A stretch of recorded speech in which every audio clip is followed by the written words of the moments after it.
Hay figuras que marcan un antes y un después en la historia de un país, y pocas lo hicieron de una forma tan radical y controvertida como Margaret Thatcher. Hoy vamos a sumergirnos en la historia de la mujer que no se limitó a gobernar Gran Bretaña, sino que se propuso reinventarla por completo, dejando una huella que, para bien o para mal, llega hasta nuestros días.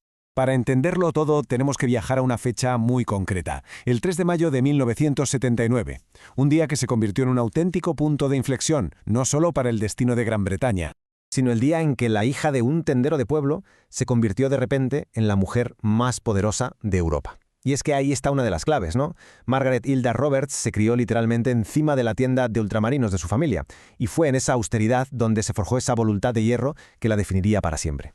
Así que, ¿cómo se forja una líder así? Vamos a ver sus orígenes porque su infancia y su juventud no solo moldearon su carácter, sino que sentaron las bases de la filosofía que luego aplicaría a toda una nación. Su educación fue, como decíamos, muy austera, marcada por el trabajo duro, la disciplina. Pero fijaos en un dato que a menudo se pasa por alto: su formación. No estudió Derecho ni Economía al principio, estudió Química.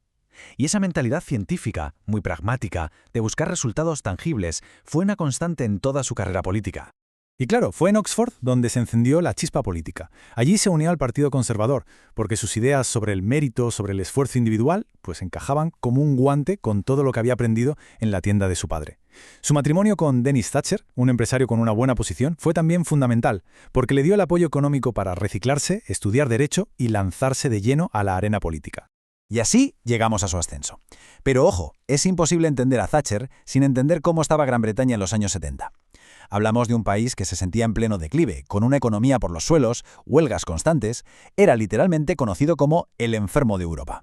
El telón de fondo de su victoria fue, de hecho, un caos absoluto. El llamado invierno del descontento. Huelgas masivas que lo paralizaron todo: basureros, transportistas, hasta los sepultureros. El país estaba sumido en una crisis de identidad total, y Thatcher se presentó como la solución, la mano firme que por fin iba a poner orden. Y estas fueron sus primeras palabras al cruzar la puerta del número 10 de Downing Street. Es una cita de San Francisco de Asís, y con ella ofrecía una promesa de restauración a una nación que se sentía dividida y completamente desmoralizada.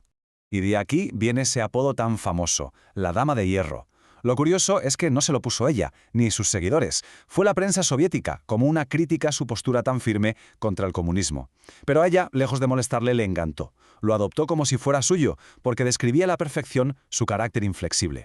Y aquí es donde empieza el núcleo de su legado, la llamada Revolución Conservadora. Porque Thatcher no llegó al poder para gestionar el país tal como estaba, sino para darle la vuelta por completo con políticas que eran, en ese momento, absolutamente radicales.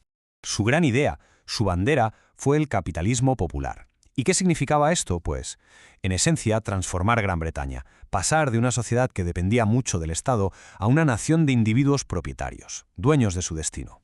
La receta era aparentemente simple: menos Estado, menos impuestos y muchísima más propiedad privada. Y esta cifra nos da una idea de la escala de la que hablamos: 2 millones. Una de sus medidas estrella fue vender viviendas de protección social a la gente que vivía en ellas. De la noche a la mañana, 2 millones de familias se convirtieron en propietarias, algo impensable hasta entonces para muchas de ellas. Pero la cosa no quedó ahí, ni mucho menos. Empezó a privatizar los gigantes estatales, British Telecom, British Gas, y no solo eso, animó a los ciudadanos de a pie a comprar acciones. El resultado: 8 millones de personas se convirtieron en pequeños inversores. Una auténtica revolución. Pero, claro, esta revolución tuvo dos caras muy diferentes. Por un lado, las grandes cifras económicas mejoraron una barbaridad. La inflación se controló, la economía creció, pero por otro lado el coste social fue altísimo. El cierre de industrias tradicionales como la minería disparó el paro a niveles récord, y la brecha entre ricos y pobres se hizo mucho más grande. Desde luego, su mandato no fue nada tranquilo. Al contrario, estuvo definido por una serie de batallas campales, tanto dentro como fuera de sus fronteras.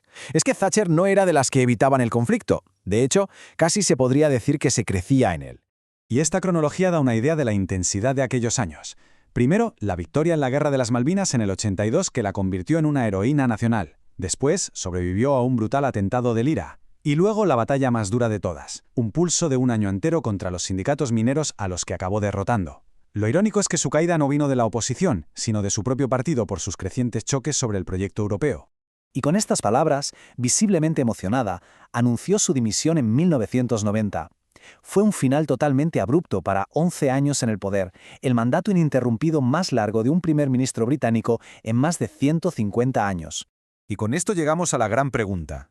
¿Cuál es el legado de Thatcher? Porque es inmenso y a día de hoy sigue levantando ampollas. Para unos fue la salvadora que rescató al país del abismo y modernizó su economía. Para otros fue la que dinamitó el estado del bienestar y la cohesión social.